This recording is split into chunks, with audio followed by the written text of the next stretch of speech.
आदाब। लेकिन मोहतरमा, आपको यहाँ कब्रिस्तान में आना, वो भी इस समय? देखिए, बुरा मत मानना, नामंजूर है। कोई मसला है क्या आपका? हमें कब्र खुदवानी है। अच्छा, आप नाम बताइए, मैं लिख देता हूँ। बेगम नूर बानो। इंतकाल किसका हुआ है? किसी का भी नहीं, हमें अपनी कब्र खुदवानी है। देखिए, आपको अच्छी तरह से पता होना चाहिए कि औरतों का कब्रिस्तान में आना सख्त मना होता है। औरत और मौलवी साहब भी सवेरे आएंगे। हमें कब्र खुदवानी इसी वक्त, हमारे शौहर की कब्र के साथ। खाला, मैं आपकी कोई मदद नहीं कर सकता। कल सवेरे आ जाना, मौलवी साहब आ जाएंगे, उनसे आप दरख्वास्त कर देना। हमें सब कुछ अभी चाहिए, हमें अपने शौहर के पास जाना है। जाइए यहाँ से। अरे जाओ।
कब्र खोदने वालों की ही खुद रही है कब्र।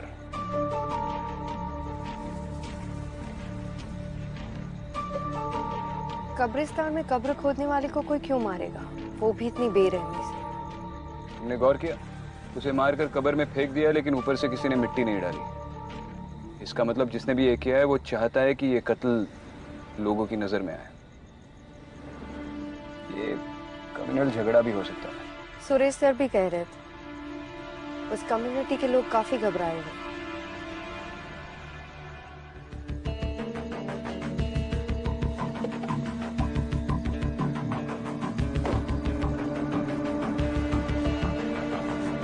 सर, मैं इकबाल खान। लोकेशन कहाँ है? सर आइए। मैडम आप यहीं रुकिए। जानती हूँ औरतों को कब्रिस्तान जाना मना है, लेकिन उसकी चिंता आप मत कीजिए। चलिए।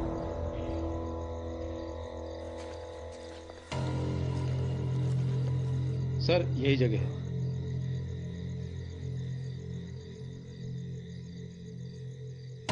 महरूम नवाब आजम अली। विक्टिम का नाम? आकिब गुलाम सर।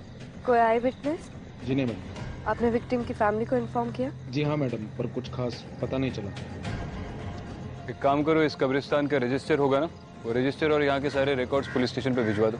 जी सर। और विक्टिम की इमीडिएट फैमिली को भी बुलाओ, मुझे उनसे बात करनी है। जी मैडम।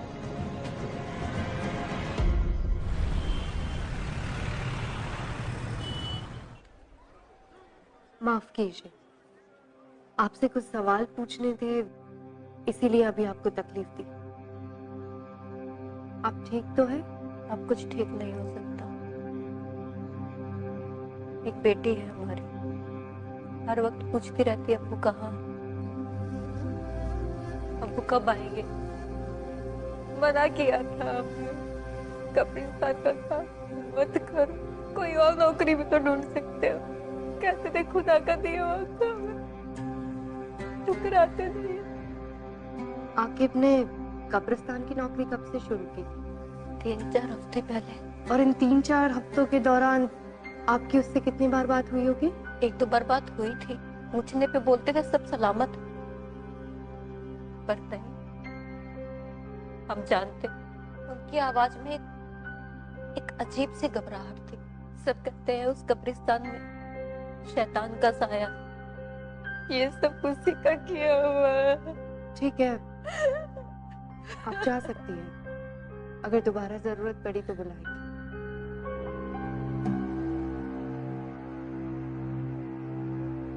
क्या हुआ विक्रम, कुछ मिला? बेगम नूर बानो, आकिब के रजिस्टर में आखिरी एंट्री। समझ में नहीं आ रहा है इन्वेस्टिगेटिंग टीम ने इतना बड़ा लीड इग्नोर कैसे कर लिया। सिर्फ नाम लिखा है, बाकी के सारे कॉलम्स ब्लैंक हैं। पर ये बेगम नूर बानो है कौन? उसके घर का पता चल गया।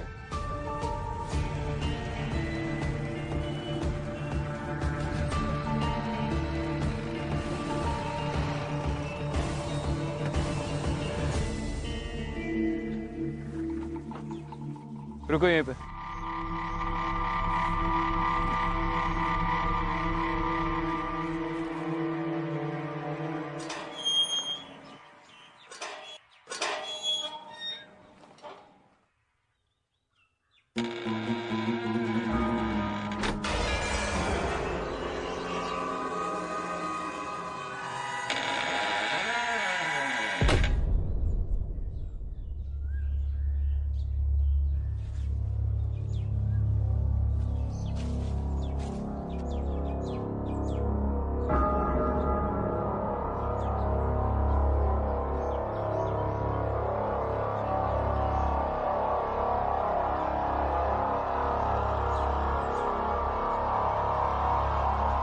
आप कौन?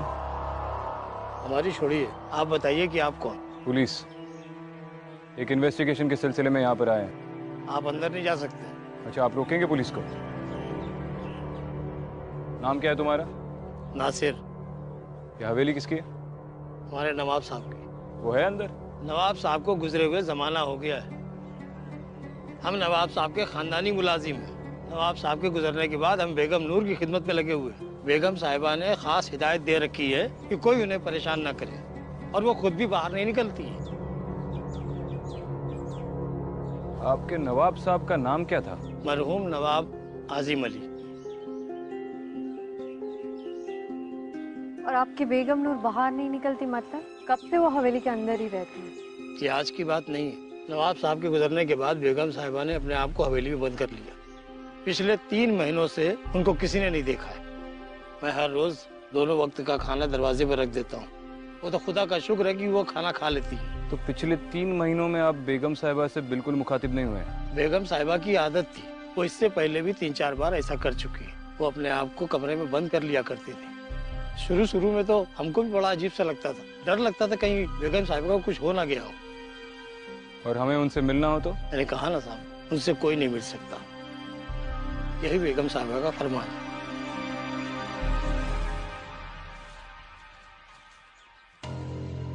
मरहूम नवाब आजिम अली, कुछ याद आया?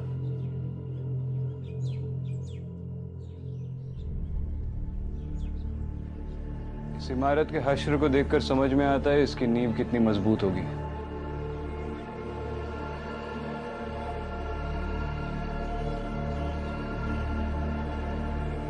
क्या कर रहे हो विक्रम? भूख लगी है?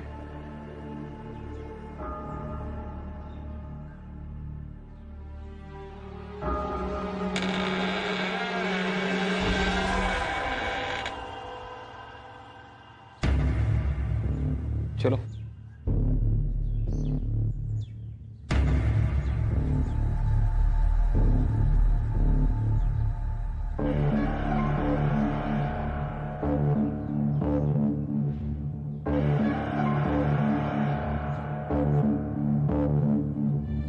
बहुत बड़ी हवेली है, एक जमाने में काफी शानदार रही होगी। इसकी हालत देखकर लगता नहीं है यहाँ पर कोई रहता होगा।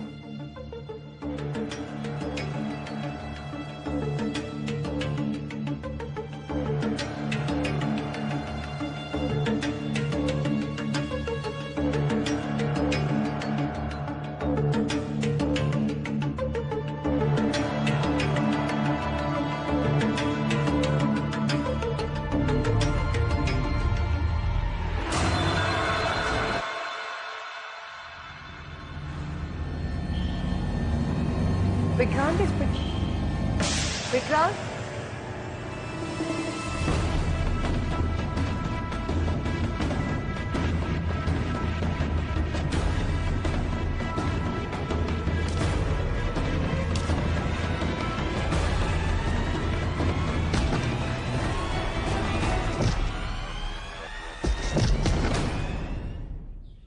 छोड़ दिया साहब, मैंने छोड़ दिया साहब। क्यों बे, सिर्फ खाना चुराने आया था और भी कोई प्लान था तेरा?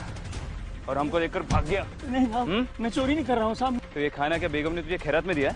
हाँ? नहीं साहब, ऐसी बात नहीं है साहब। पहले ये सामान सब अंदर जाता था और अभी कुछ ही दिनों से देख रहा हूँ कि ये सब बाहर ही रखा रहता है, तो इसलिए मैं ही उठा लेता हूँ साहब। सच बोल रहा है तू? हाँ हाँ साहब, सच बोल रहा है? हाँ, सच बोल रहा हूँ साहब।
कौन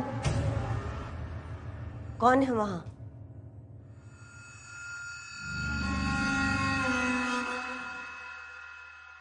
तुम अंदर कैसे आई? आई एम सॉरी पर मैं एएसपी अदिति शर्मा हूँ, मुंबई पुलिस। आप बेगम नूर बानो है ना? आपसे कुछ बात करनी है। किसी के घर में बगैर इजाजत के चोरों की तरह कैसे चले आए? हमारे कमरे में आने की जरूरत कैसे की? देखिए, मैं सिर्फ अपना काम कर रही हूँ। नासिर, मैम, मुझे आपसे एक मर्डर के सिलसिले में कुछ बात करनी है।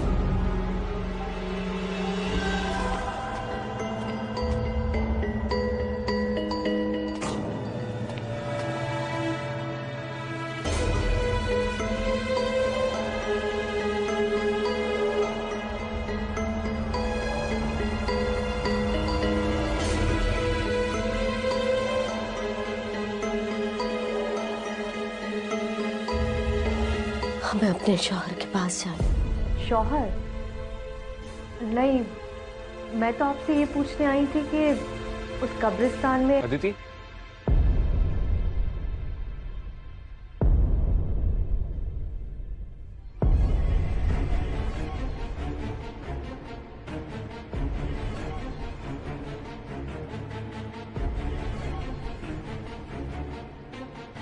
चलो।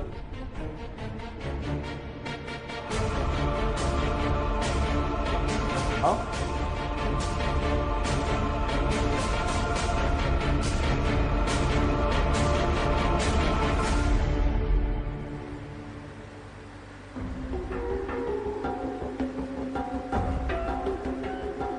तुम ठीक हो? हाँ।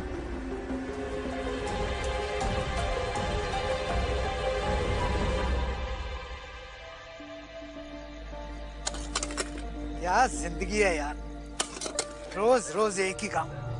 इससे अच्छा तो मैं मर जाऊं।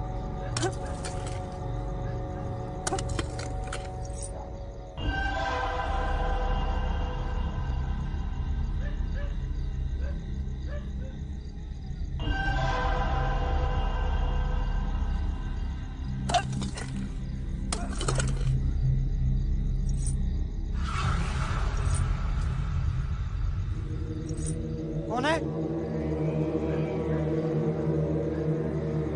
कौन है वो?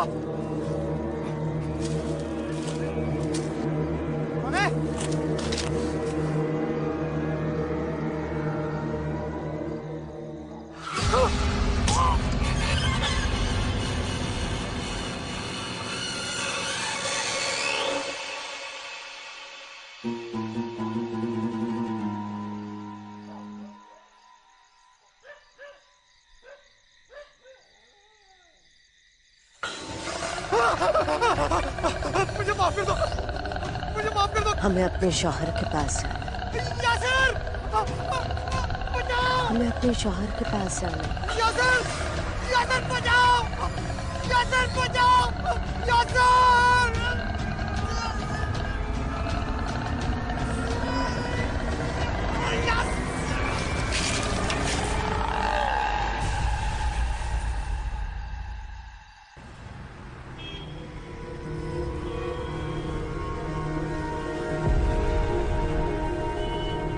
इतने लोग कब्रिस्तान में मारे जा रहे हैं सर। आप लोग क्या कर रहे हैं? आप कुछ भी नहीं कर पा रहे हैं, ऐसा क्यों सर? कुछ नहीं होता आप लोगों से, बस हाथ पे हाथ रख के बैठे रहिए बस। तुम सही कह रहे हो। अरे कांस्टेबल, इन्हें पानी पिलाओ, ठंडा करो इन्हें, गर्मी बहुत बढ़ गई है इनमें। क्या बात है, क्यों गला फाड़ रहे हो? सब वो शाकिब मेरा भाई था। आगे बोलो।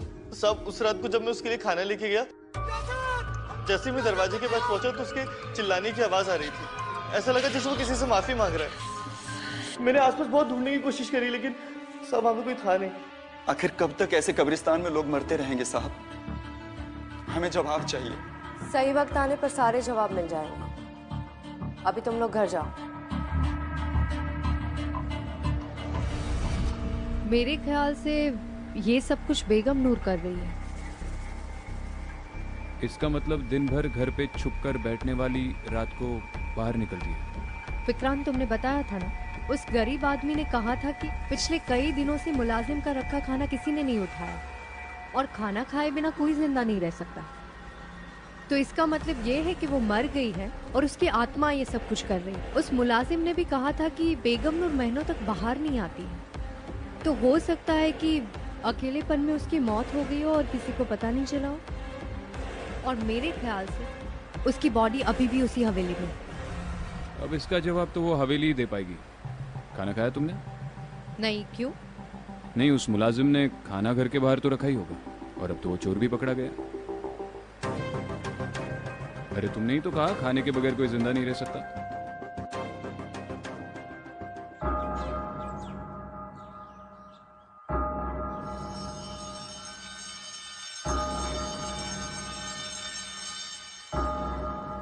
आइडियली इंसान की लाश 4 दिन के बाद सड़ना शुरू हो जाती है, लेकिन ताज्जुब की बात यह है कि इस हवेली में बदबू बिल्कुल नहीं आ रही। अगर उसकी लाश पिछले 3 महीनों से यहां पर पड़ी हुई है तो बदबू जरूर आती। कोना कोना छान मारो and Aditi look for a stench.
Dushyant ये बेगम नूर ही है। उसके गले में जो हार है उसे मैंने उसकी हर तस्वीर में देखा है। उस दिन वो मुझसे अपने शौहर के बारे में कुछ पूछ रही थी। हमें अपने शौहर के पास जाना। उसका शौहर वही है ना जिसकी कब्र हमने उस कब्रिस्तान में देखी थी, नवाब आजिम अली।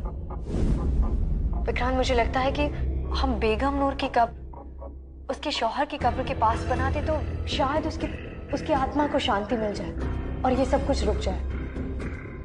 शायद हाँ, शायद ना, लेकिन ये कंकाल पिछले 3 महीनों से यहाँ पर पड़ा हुआ है। यकीनन अब वक्त आ गया है कि उसे दफनाया जाए।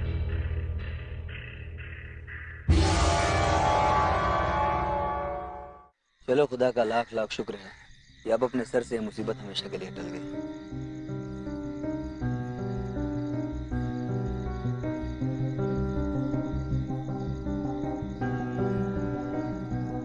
मुझे लगता है अब सब कुछ ठीक हो जाएगा। कम से कम देर से ही सही बेगम नूर की आत्मा को सही अंजाम तो मिला। अब शायद वो किसी को तंग नहीं करेगी। तो तुम्हें वाकई लगता है कि ये सब करने से उस शैतान का साया इस मुकद्दस जगह से हट चुका है?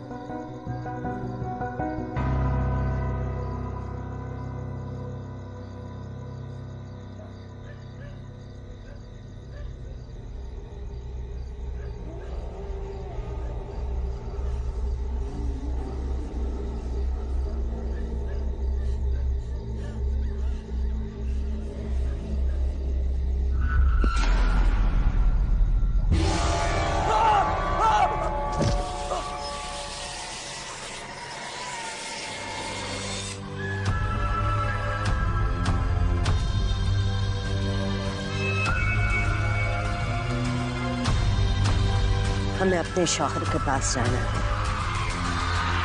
बेगम नूर बानो, नवाब आजिम अली, क्या लाइफ रही होगी इनकी एक जमाने में। मुझे तो दिलचस्पी इस बात की है कि अब इतनी बड़ी प्रॉपर्टी का क्या होगा। अब ना तो नवाब रहे ना ही बेगम साहिबा।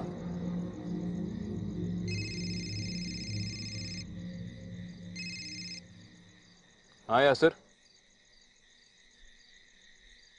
क्या? अच्छा ठीक है, बाद में बात करता हूँ। क्या हुआ? कब्रिस्तान के केयरटेकर पर फिर से किसी ने अटैक किया। मुझे पता था ये इस केस का अंत नहीं हो सकता। क्या मतलब है? तुम्हें ऐसा क्यों लग रहा है? केयरटेकर का कहना है कि जिस औरत ने उस पर अटैक किया वो भी बार बार वही कह रही थी। हमें अपने शौहर के पास जाना है।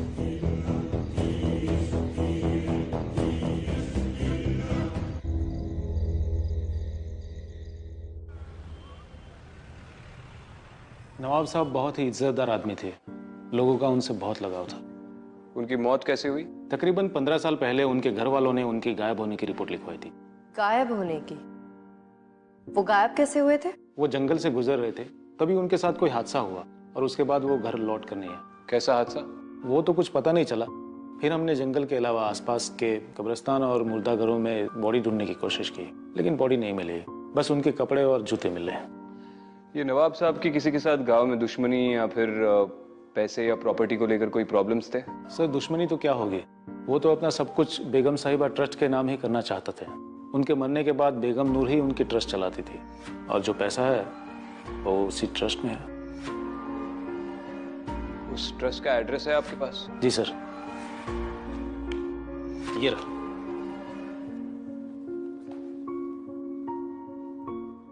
ओल्ड भोपाल।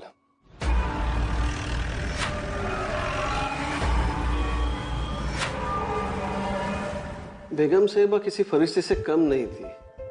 खुद की औलाद ना होने की वजह से उन्होंने बच्चों के लिए ट्रस्ट शुरू किया था। फिलहाल कैसे चल रहा है आपका ट्रस्ट? जी, जो भी डोनेशंस आते थे वो बेगम साहिबा की तरफ से ही आते थे और उनको देख के उनके सर्कल के सारे लोगों ने भी ट्रस्ट में डोनेशन शुरू कर दिया था। बल्कि बेगम साहिबा ही उन्हें ट्रस्ट में पैसा देने के लिए मजबूर करती थी। अब पता नहीं उनके मौत के बाद क्या होगा। जैसे बच्चों के सर से माँ का साया हट जाएगा, बिलाल जी, हम इस ट्रस्ट की अकाउंट डिटेल्स देख सकते हैं? जी हाँ बिल्कुल, मैं अभी आपको दिखा देता हूँ।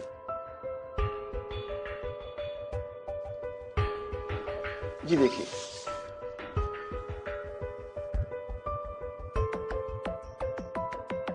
ट्रांजैक्शंस तो बहुत कम है,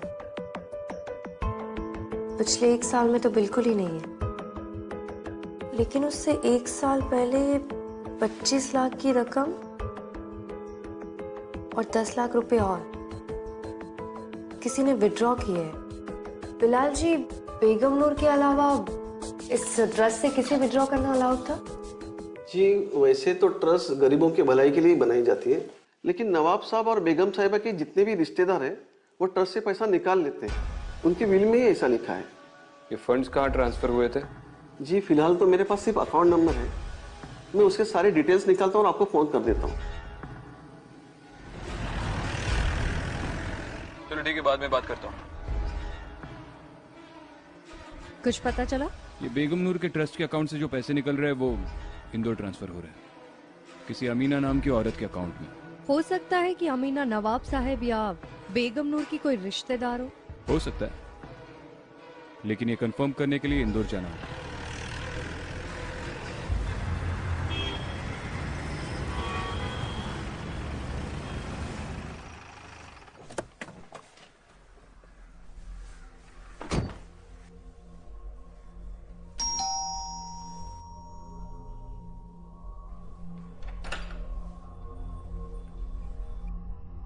जी बोलिए, आप कौन? आप अमीना? जी आप? मुंबई पुलिस, आपसे कुछ बात करनी है, अंदर आ सकते हैं? हम आपसे एक केस के सिलसिले में बात करने आए हैं। हाँ पूछिए, क्या पूछना है आपको? आप बेगम नूर बानो को जानती है? हाँ, नाम सुना है उनका। अच्छा, तो उनके ट्रस्ट से पहले 25 लाख और फिर 10 लाख, टोटल मिला के 35 लाख आपके अकाउंट में कैसे जमा हुए? अच्छा ठीक है, आप उनके शौहर नवाब आजिम अली को तो जानती होंगी? हाँ जानते हैं, वो मेरे अब्बू के काफी अच्छे दोस्त थे, हमारे घर काफी आया करते थे। कमाल है, तो फिर आप उनकी बीवी को नहीं जानती? दरअसल बात यह है कि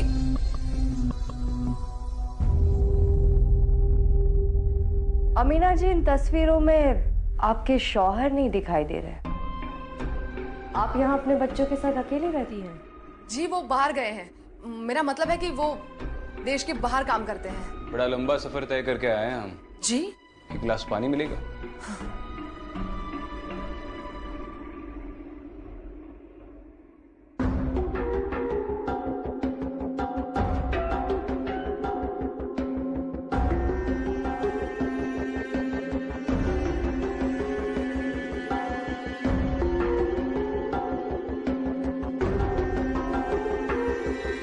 शुक्रिया। आपके शौहर का नाम क्या बताया आपने? जी आजिम शेख। उनकी कोई तस्वीर देख सकती हूँ मैं? आपके मोबाइल में तो होगी।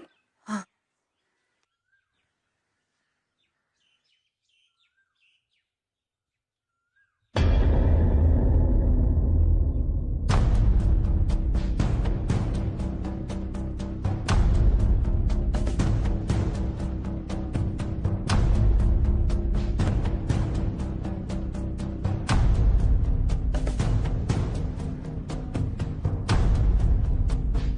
नवाब साहब? लेकिन आप लोग कौन हैं? अरे नवाब साहब आइए, बैठिए बैठिए, आप ही का घर है, आइए आइए।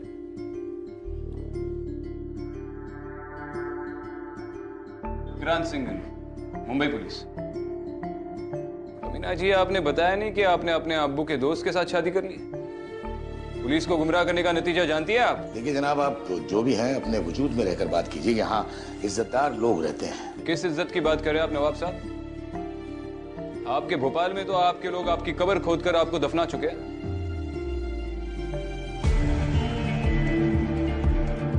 नवाब साहब, आपकी पहली बीवी बेगम नूर बानो आपको 15 साल से ढूंढ रही है और आप यहाँ पर? शर्म नहीं आती आपको? जरा सी भी इंसानियत नहीं है? मोहतरमा, दायरे में रहकर बात कीजिए। हम अगर अपनी पुश्तैनी हवेली छोड़कर यहाँ रह रहे हैं तो उसके पीछे कोई वजह है। वो बांझ थी, आप उन्हें सच क्यों नहीं बता देते? बेगम आप चुप रहिए। माना कि नूर हमारी बेगम थी, लेकिन वो हमें कभी औलाद ना दे सकी। हम हमेशा उनकी औलाद से महरूम रहे। शायद इसी गम में वो पगला गई। हमने सोचा धीरे धीरे सब ठीक हो जाएगा, लेकिन नहीं हो सका। जब पानी हद से गुजर गया, जब बात हद से बढ़ गई, तब हमने यह रास्ता अख्तियार किया। माना कि वो हमें कभी तकलीफ नहीं देती, ना हम उन्हें कभी तलाक देते, ना वो हमसे कभी तलाक मांगती।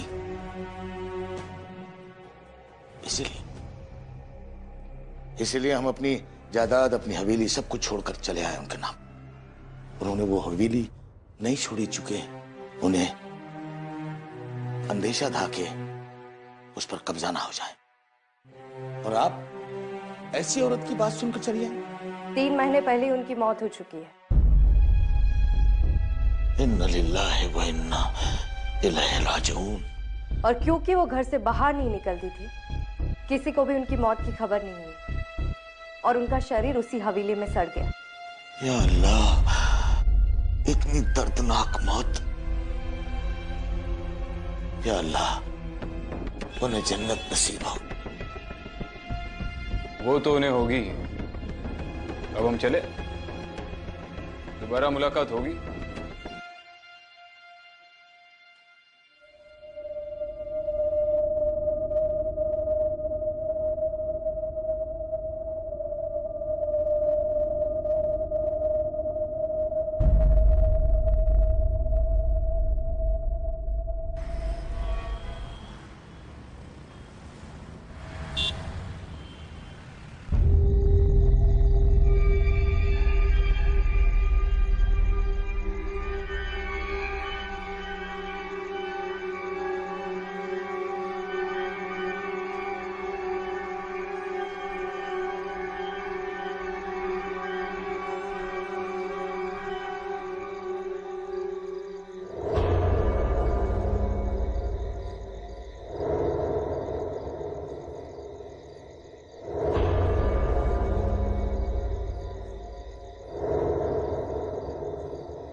सर,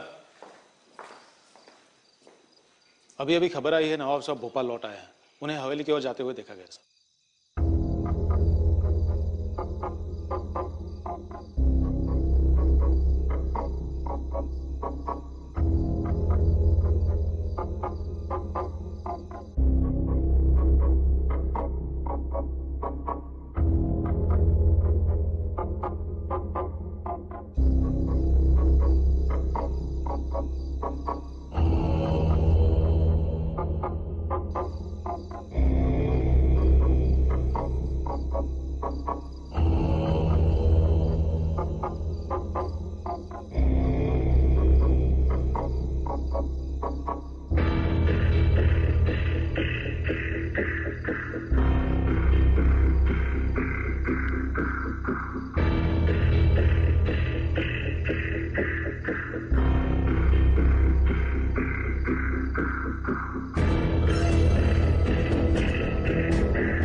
बेगम, हम आपके कसूरवार हैं, गुनहगार हैं आपके। बहुधा हमारा मकसद आपको तकलीफ देना नहीं था, लेकिन क्या करते, थक गए थे। हमने आपके साथ बहुत बुरा किया, हमें माफ कर दीजिएगा,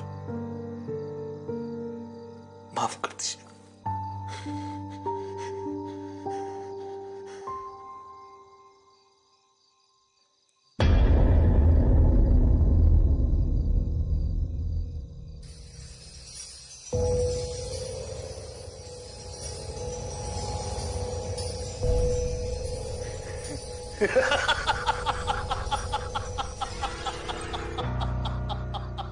ये हवेली, ये घर, यहाँ की एक एक चीज मेरी है, मेरी मेरी। अजीब बेवकूफ औरत थी तुम, खुद को 15 साल इस हवेली में बंद रखा। अच्छा हुआ कि हमने तुम्हें छोड़ दिया, वरना तुम तो हमें भी अपने साथ पागल कर देती। बेगम नूर, अरे अगर मरना ही था तो 15 साल क्यों? हमें हमारे ही घर से दूर रखा।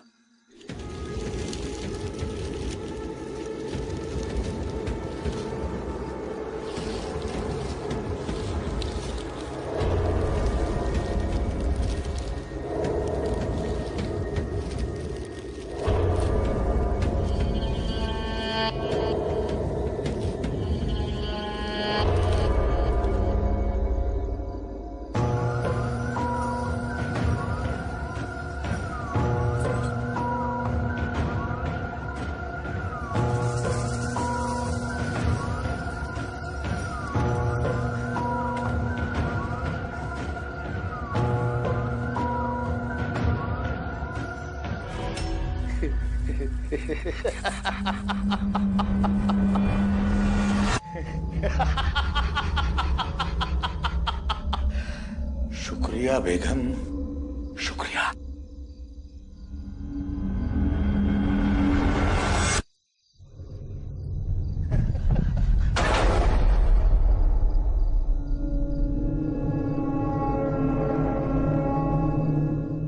दरवाजा खोलो, दरवाजा खोलो। नासिर, कहाँ जा रहे हैं आप?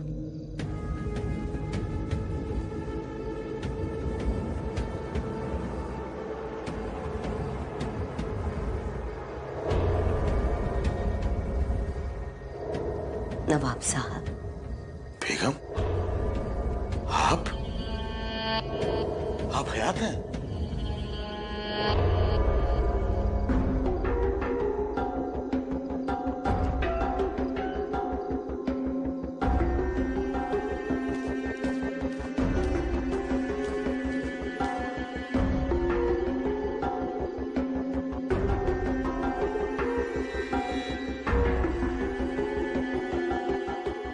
साल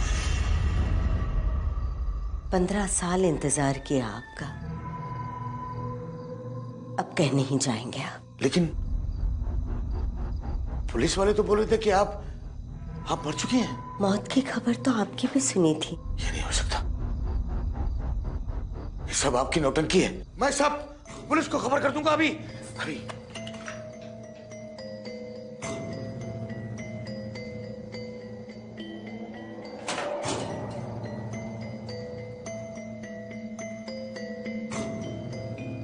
बेगम, हमें माफ कर दीजिए, हम आपको तकलीफ देना नहीं चाहते थे, हम आपके गुनहगार हैं। बहुत इंतजार करवाया आपने, अब कहीं नहीं जाने दूंगी।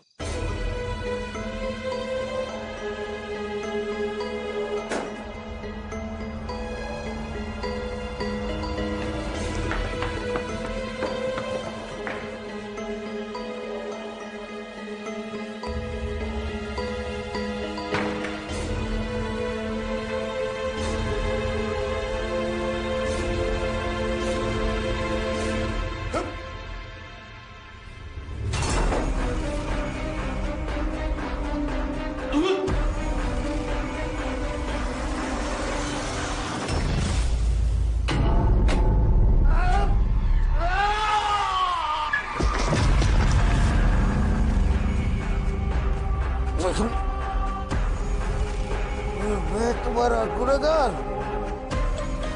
ये सब कुछ मैंने ऐसे के लिए किया।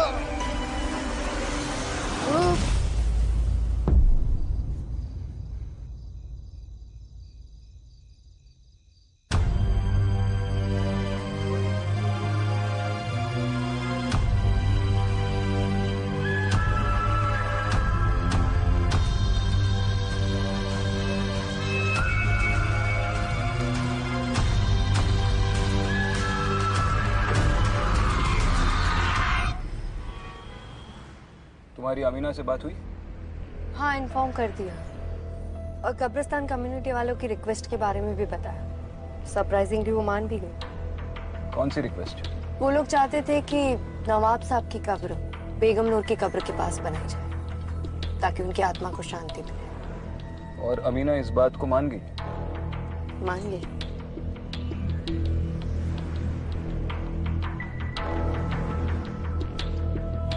क्या सोच रही हो? यही कि नवाब साहब का सच जानने के बाद मुझे नहीं लगता है कि बेगम नूर उनकी कब्र के पास रहना चाहती है।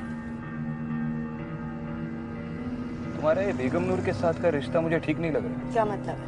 तुम इंसानों के साथ रिश्ता क्यों नहीं रखती?